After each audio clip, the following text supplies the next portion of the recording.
Emmanuel Faux, Europe Nuit, autour du monde.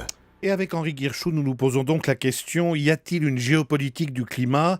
Quels acteurs, quelles oppositions ? Et surtout, pourquoi est-il si difficile de trouver un accord mondial pour adopter des mesures qui finalement paraissent à la fois évidentes et indispensables, Henri ? Eh bien, au temps de la guerre froide, quand les soviétiques avaient déployé des armes nucléaires en Europe de l'Est, François Mitterrand avait lancé cette formule célèbre « Les Pacifiques sont à l'Ouest, mais les missiles à l'Est ». En le paraphrasant, à propos de cette guerre verte, on pourrait être tenté de dire que les gentils protecteurs de la nature sont en majorité au nord, tandis que les vilains pollueurs sont au sud, dans ces nouvelles puissances d'Asie, d'Amérique latine ou d'Afrique qu'on appelle les émergents. Mais rien ne serait plus faux ni plus injuste pour comprendre la complexité de cette géopolitique du climat, et c'est ce qui rend si difficile la conclusion d'un accord qui, pour être valable, doit être universel. En fait, pour comprendre, il y a 3 grilles de lecture. D'abord, celle de la prise de conscience. Elle n'est pas si ancienne et s'est longtemps trouvée en but soit au doute, soit au fatalisme.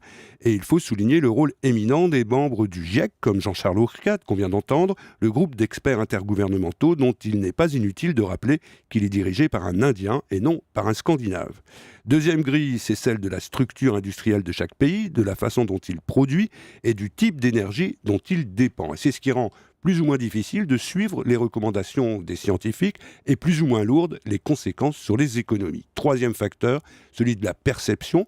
Un certain nombre de pays considèrent qu'ils sont en pleine expansion et qu'il est particulièrement injuste de leur demander des efforts qui risquent de les freiner alors que tant d'autres sont si longtemps exonérés.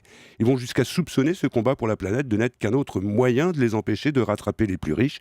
Tout le monde doit participer à la lutte, mais on ne peut loger tout le monde à la même enseigne. C'est ça aussi qui rend les négociations si difficiles. Alors l'annonce il y a 3 semaines d'un accord entre la Chine et les États-Unis avait été saluée comme une avancée très importante et prometteuse. Oui, absolument, pour 3 raisons. La première, c'est qu'il s'agit d'un accord entre les 2 plus gros pollueurs de la planète. Ensuite, la Chine s'engage pour la première fois, alors qu'elle avait toujours considéré jusqu'ici qu'elle n'était pas concernée. Troisième raison, c'est que les 2 plus fortes économies du monde agissent de concert, malgré leur concurrence. Cet accord est sans doute le signal d'une nouvelle dynamique qui aura un effet d'entraînement.